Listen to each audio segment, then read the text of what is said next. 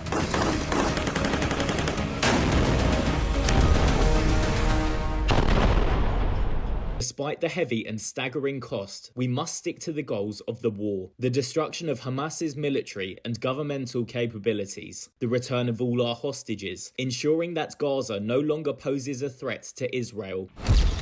Gaza में मारे बम, Israel ने रोका बवाल।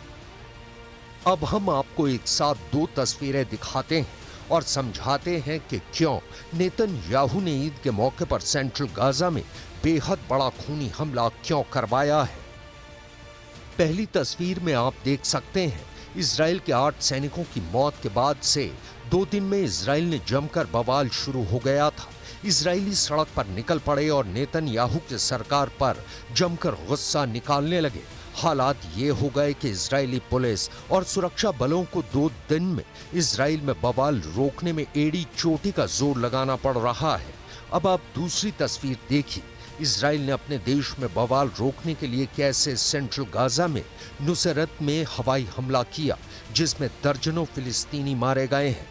हैरानी की बात तो ये है कि इजराइल ने ईद के मौके पर हमला करके जहां हमास से सीज फायर की सभी संभावनाएं तोड़ दी हैं, तो वहीं कट्टरपंथी हिजबुल्लाह को एक तरह से मैसेज भेजा है कि इजराइल में बवाल मत मचाओ।